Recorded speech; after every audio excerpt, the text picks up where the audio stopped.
A comienzo del siglo XIX, la Guerra de la Independencia tuvo en Zaragoza uno de los episodios más sangrientos de la contienda y de la historia de la ciudad. Napoleón, acostumbrado a brillantes victorias en campo abierto, tuvo que hacer frente a un nuevo concepto de guerra, una lucha cruenta y un duro adversario a batir. Más que un ejército de soldados, combatió con todo un pueblo de hombres, mujeres y niños. Hoy, en Reino y Corona, te contamos el desenlace de los sitios de Zaragoza. Bienvenidos.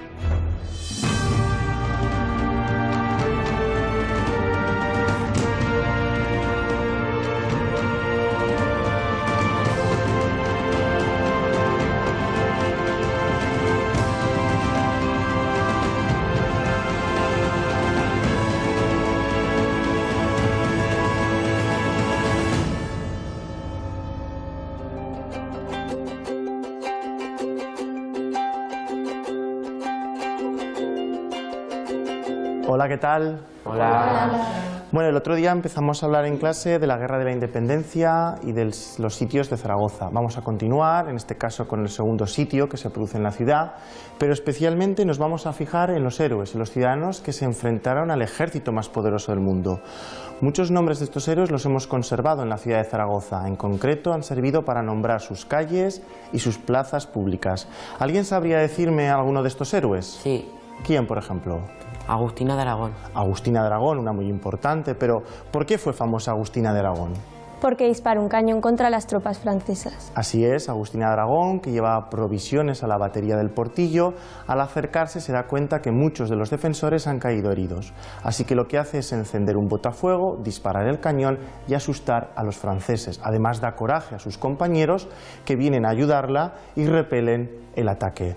Pero además de Agustina de Aragón, ¿conocemos alguna heroína o héroe más? Sí, el tío Jorge. El tío Jorge, muy bien. José Ibor, que da nombre a un parque en la ciudad de Zaragoza, que está en la margen izquierda. Pues el tío Jorge fue uno de los mayores defensores de la ciudad y se fue a buscar a alguien que liderara la defensa. En concreto, ¿a quién se fue a buscar? El general Palafox. Al general Palafox. El tío Jorge fue a buscar al general Palafox, pero hay muchos más héroes y heroínas. ¿Conocemos alguno que nos suene? Sí. Dime. María Agustín. María Agustín. María Agustín se ocupaba de la logística, llevaba un capazo y en ese capazo, con municiones y con alimentos, se acercaba todos los días para ayudar a sus compañeros, que se encontraban en concreto cerca de la Puerta del Carmen. Dime. ¿Pero se recuerdan todos los nombres de los héroes? A todos no se recuerda. Hay que tener en cuenta que el conjunto de los ciudadanos de Zaragoza se comportó como auténticos héroes. Conservamos algunos nombres, por ejemplo, Casta Álvarez, que defiende el arrabal, o también la condesa de Bureta, que cuidaba a los enfermos, o Manuela Sancho. En definitiva, lo que nos tiene que quedar claro es que los ciudadanos de Zaragoza se comportaron como auténticos héroes e hicieron frente a la invasión francesa, hasta el punto de que muchos escritores posteriores escribieron novelas sobre los sitios de Zaragoza.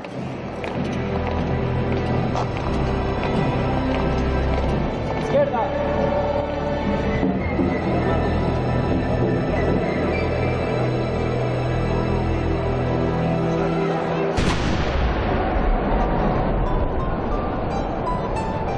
Agosto de 1808. Los defensores de Zaragoza han conseguido plantar cara al ejército de Napoleón. Quedaban pocos soldados franceses y estaban muy desmoralizados. La última incursión del ejército invasor antes de su retirada dejó un balance de 462 muertos y más de 1.500 heridos. Y frente al desánimo de las tropas napoleónicas, el heroísmo de la población de Zaragoza, que fue determinante en ese repliegue del ejército francés. Los zaragozanos sabían que habían ganado una batalla, pero no la guerra. Conscientes de que tarde o temprano los franceses volverían a atacarles, comenzaron a reponerse del primer asedio y a prepararse para un segundo sitio, que acabaría produciéndose 3 meses más tarde con la llegada del invierno. ¡Marche!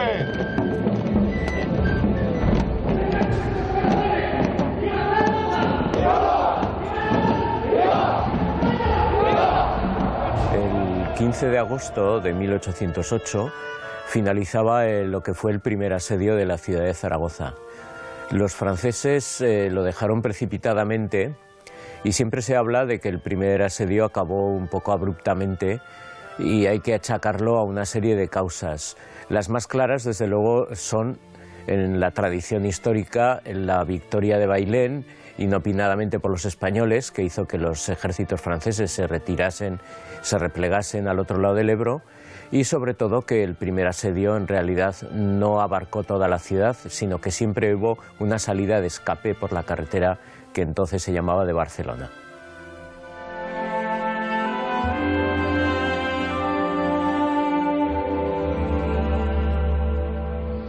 En los últimos días del verano de 1808, los zaragozanos se preparan para un nuevo asedio.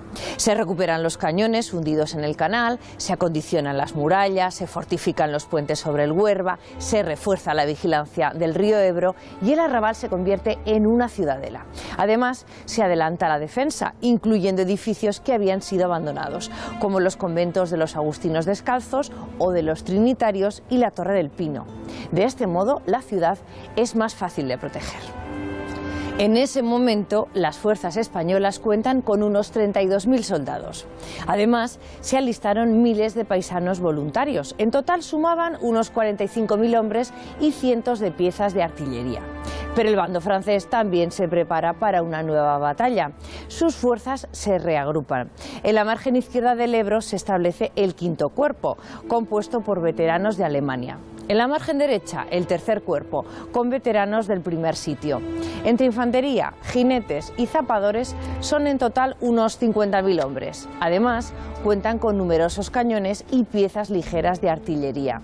Durante un invierno particularmente duro, tal acumulación de medios causó a ambos bandos, pero especialmente a los sitiados, graves problemas logísticos, de alojamiento, higiénicos y, como resultado de todo ello, de disciplina. ¡Soldados, por Fernando! ¡Vencer o morir! Pólvora en la cabaña, pólvora en el zurrón. No reinará en España ningún Napoleón. Aunque la situación era realmente dura, de nuevo, y tal y como sucedió durante el primer sitio, soldados y ciudadanos decidieron sumar fuerzas para intentar repeler el ataque francés. Pero no solamente estaban ellos. Nobles como la condesa de Bureta socorrían a los heridos, llevaban alimentos y asistían y daban ánimo a los combatientes. La condesa, que ya en el primer sitio había sacado sus muebles a la calle para construir una barricada, en este segundo decidió colgar de su balcón un monigote de trapo con capa que simulaba ser Napoleón.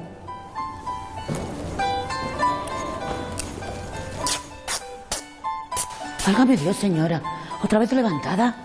No es momento para la pereza. Todavía quedan muchas cosas por hacer. Anda, ven aquí y échame una mano. En cuanto salgo a hacer un recado, os levantáis de la cama. Me traéis por la calle de la amargura. ¿Qué quieres que haga Gertrudis con los franceses a 2 jornadas? No hay tiempo que perder. ¿No querréis caer de nuevo enferma? Por no guardar reposo, ya perdisteis un hijo. Muy tristes han sido las cosas. Pero mi lugar está aquí. Zaragoza me necesita. Dejadme al menos que me ocupe yo. Así lo indica la prudencia. Gertrudis, ¿han recogido las amazonas las raciones diarias? Al mediodía, como siempre, pasaron las mujeres por la cocina. Poca cosa son para tanto enfermo. En el hospital de convalecientes no dan abasto. Mi señora, tenéis que mirar por vos. Tanta generosidad os ha vaciado la despensa. Y estas son las últimas sábanas de hilo que os quedan. Los zaragozanos se han conducido como hombres y mujeres de honor. Bien merecen al menos una sopa caliente, digo yo. Sí, pero a costa de vuestra hacienda. El heroísmo bien vale una cosecha. ¿Y a Vicente? ¿Le habéis ordenado poner la galera al servicio de San Genís? Sí, mi señora. Menudo trajín lleva el pobre, cargando troncos de aquí para allá. Yo sin poder salir de esta jaula. ¿Y los olivos? ¿Ya se han talado los de la Casa Blanca? Ni uno queda en millas a la redonda de Zaragoza. ¿Y las torres de las huertas? Todas derribadas. A puntico de saltárseme las lágrimas de ver tanta pérdida. Coraje, doña. Como dice mi Pepe, hay que despejar el campo a las baterías y dejar sin cobijo a los franceses. Ay, cuéntame tú que eres mis ojos y mis oídos. ¿Cómo sientes el ánimo de los paisanos? Mucha angustia, condesa. Lejos queda la euforia de los primeros días. El día que nos liberamos. ¡Qué alboroto en las calles! Recuerdo las luminarias del Palacio del Arzobispo, todo engalanado. El Te Deum en el Pilar. Y las ruinas, todo lleno de brechas y cadáveres. No he de olvidarlo. Y ese olor a vinagre que penetraba a todas horas. Así nos lo ordenaron. quitar los escombros y desinfectar las casas. ¿Qué va a ser de nosotras ahora, señora? Ay, no tengas miedo, Gertrudis. Es que tanta espera es como las tormentas de verano, que todo lo oscurecen, pero nunca se sabe cuándo van a caer. Calmad esos nervios. Mientras estéis bajo mi techo, yo os defenderé. No ha habido todavía general francés. Que dé miedo a la condesa de Bureta. Y ahora id a llevar esas vendas al hospital. ¡Hala! Como vos mandéis, señora.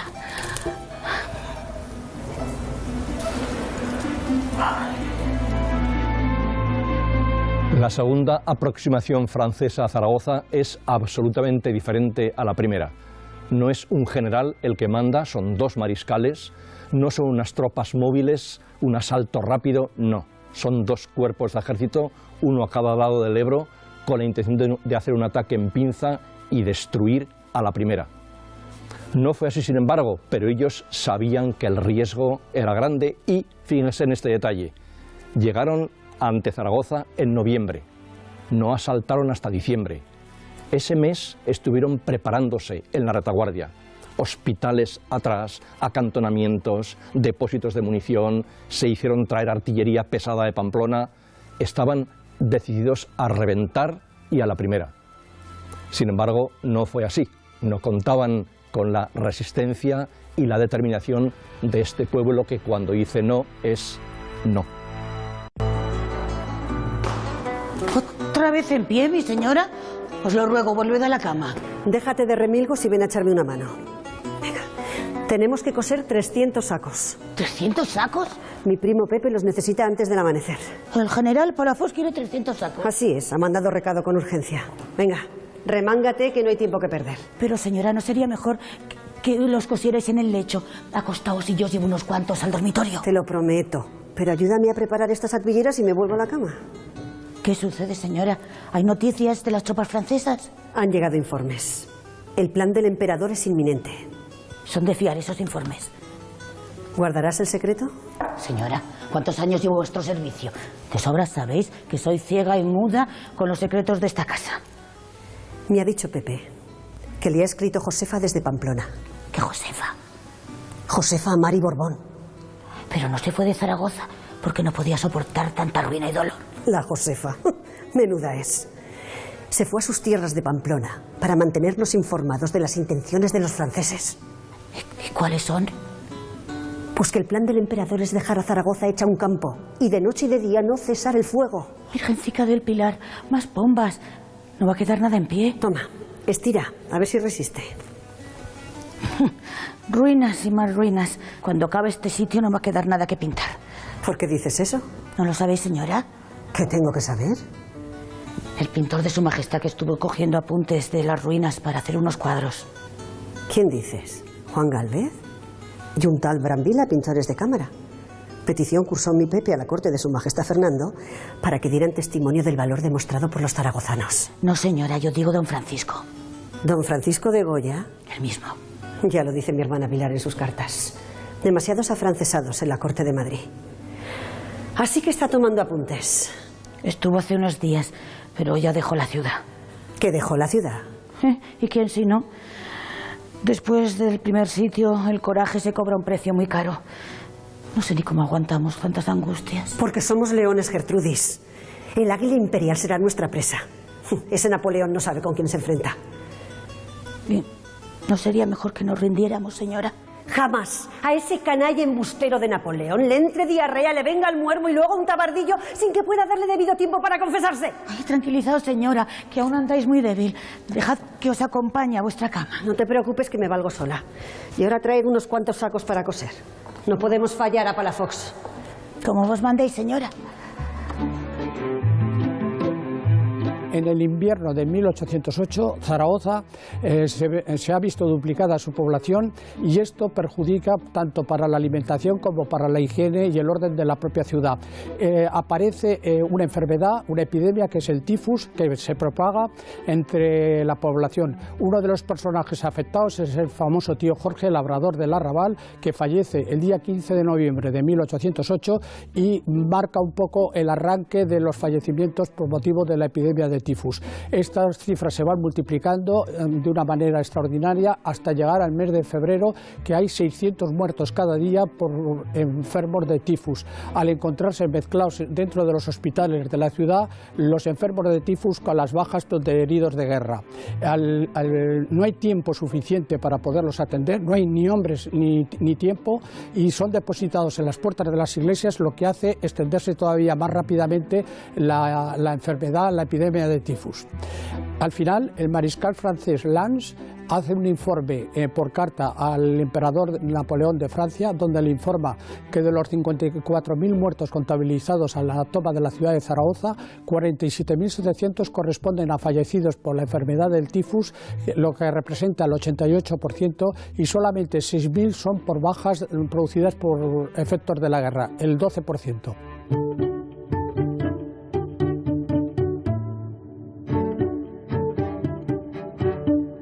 Entonces, Zaragoza en el segundo sitio no se rindió. No, capituló, que es muy distinto. Bueno, pero la diferencia es sutil, ¿no? Ni por asomo. Capitular conlleva la rendición de un ejército o una ciudad. Eso es cierto, pero se llama capitulación porque hay unos capítulos, condiciones para llevar a cabo esa rendición. Es decir, una negociación entre las partes implicadas.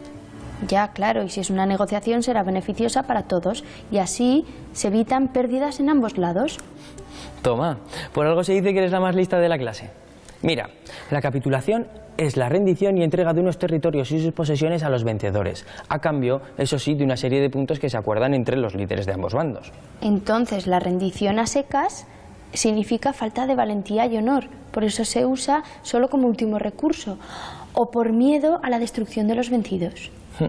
Mira, un caso célebre de capitulación, el Tratado de Granada. En 1491, los reyes católicos aceptan, bajo unas condiciones, la rendición del reino de Granada. Ah, y los sitios de Zaragoza, donde si algo sobró fue coraje y orgullo patrio. Bueno, Napoleón, que estaba acostumbrado a sus grandes victorias a campo abierto, ni se imaginaba lo que le esperaba aquí, peleando entre las calles contra todo un pueblo. Y tuvo que destinar cientos de sus mejores soldados a una lucha a la que no estaban acostumbrados. Buah, es que tuvo que ser terrible. ¿Y qué guerra no lo es? Ya.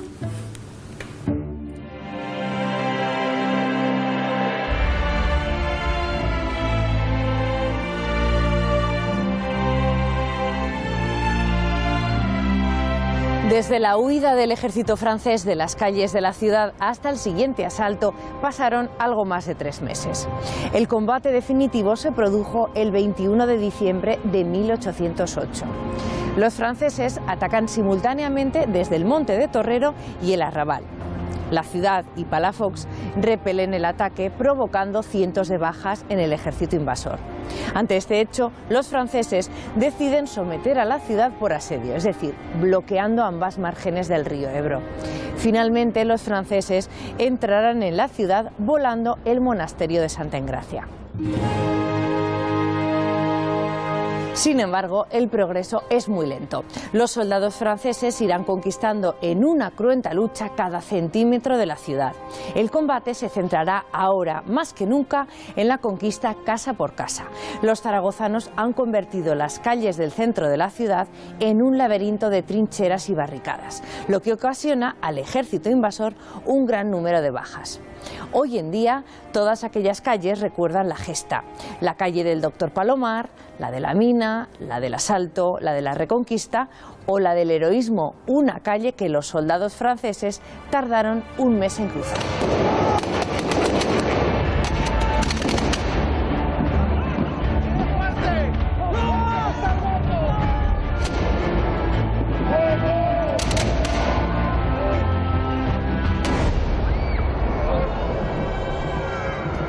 ¿Veis la esquina de esta casa aún en pie? Pues fue acribillada por un viento de plomo, tal y como describió uno de los sitiadores. Y esta placa recuerda a 2 héroes de tantos, José de la Hera y José de la Consolación. Este último, Agustino Descalzo, fue, junto con el padre Bogiero, consejero de confianza de Palafox. La actuación de Palafox en el segundo sitio fue un poco más oscura que en el primero. También las características fueron distintas. El segundo sitio es más militar. Hay que tener en cuenta que había encerrado en Zaragoza no solo la población, sino parte del ejército que había acompañado entre los dos sitios a los españoles en persecución de los franceses, y Palafox se limitó a resistir dentro. Tuvo muchas críticas porque siempre se pensó que en cualquier momento podía haber salido y derrotar a los franceses en campo abierto, pero nunca se decidió.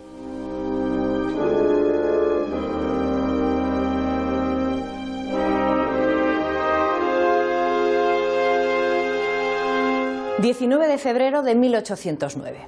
La bandera blanca ondea desde la Torre Nueva. Pedro María Ric y el general Lanz negocian los términos de la capitulación de Zaragoza. Y mientras tanto, Mariano Renovales, coronel de caballería, visita a Manuela Sancho, una valiente mujer que destacó como artillera en el convento de San José y que además participó en la defensa del barrio de la Madalena. Otra de las muchas heroínas de esta cruenta guerra.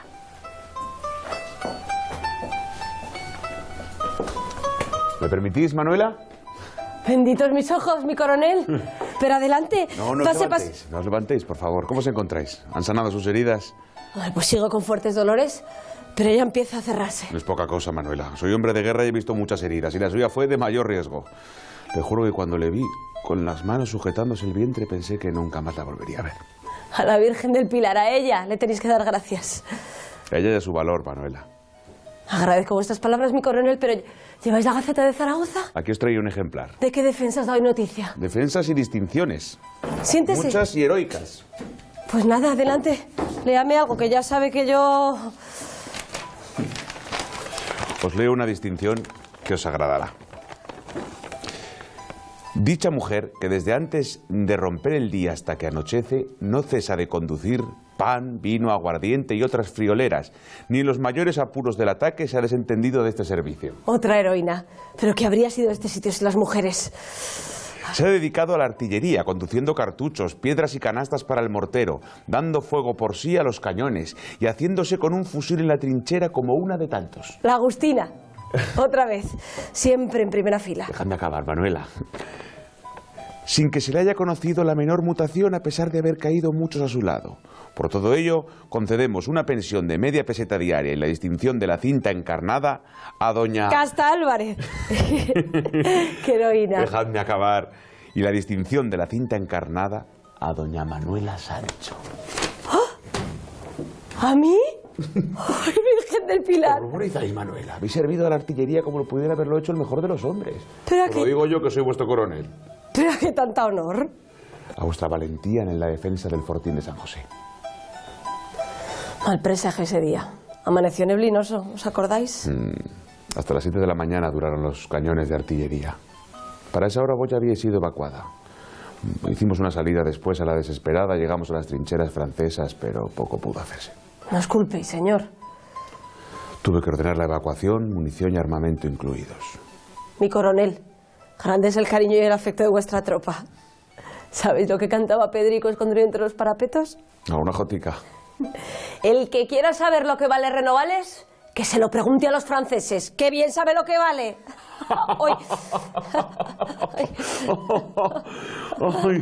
¡Ay, qué tropa la mía! Soldados y paisanos, uña y carne.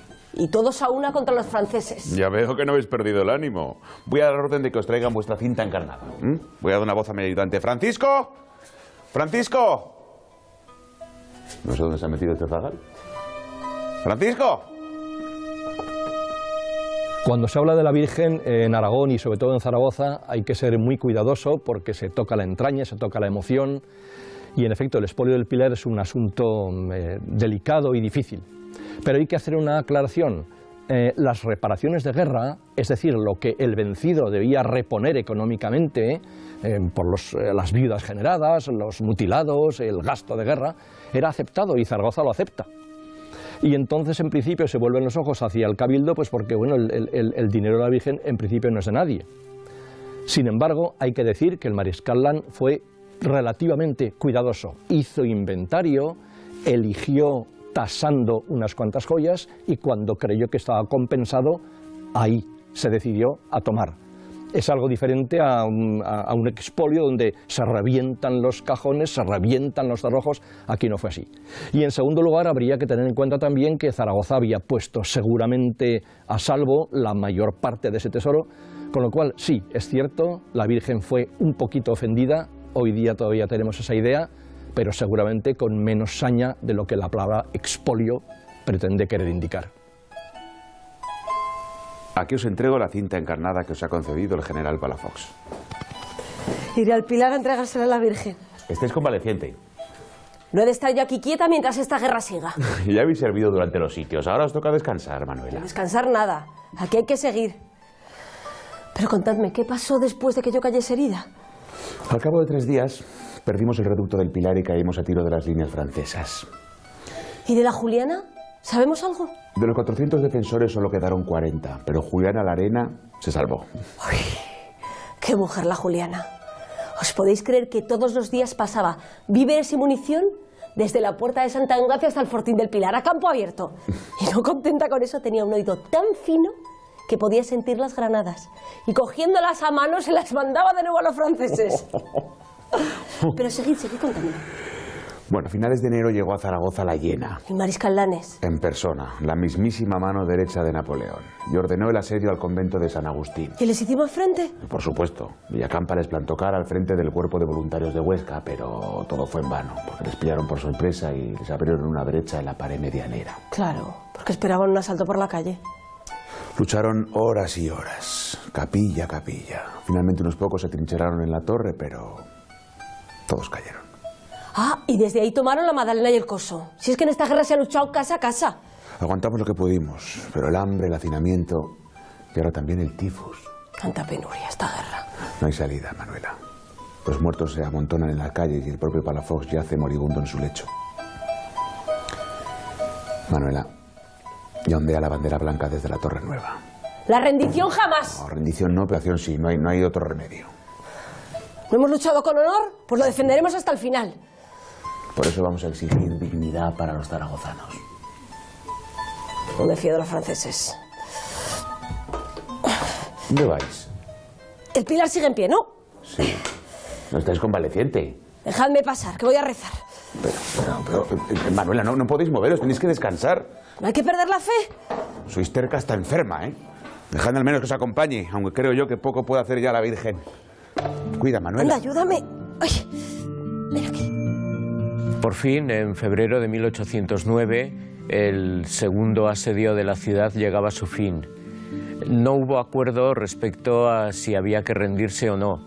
La discusión se jugó en los últimos momentos gracias a que Palafox, que estaba enfermo del tifus exantemático como la mayor parte de los combatientes, dejó el mando a una junta que prefirió no continuar la lucha y hacer una rendición, una capitulación honrosa. Así que el 20 de febrero los combatientes saldrían con sus armas en formación por las puertas de la ciudad para abandonarlas allí, firmar la capitulación y marchar prisioneros como el propio Palafox a Francia, y allí definitivamente comenzaría la ocupación francesa y consecuentemente la guerra en nuestro territorio.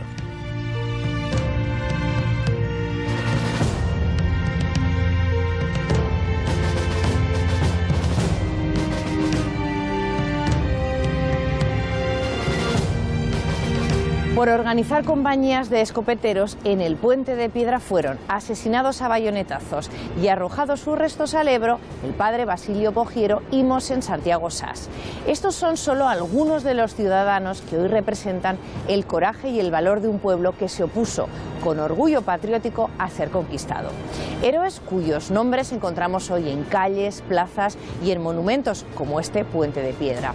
La Guerra de la Independencia y los sitios de Zaragoza han dejado para la historia el coraje y el valor de aquellos ciudadanos cuyas hazañas han trascendido hasta nuestros días.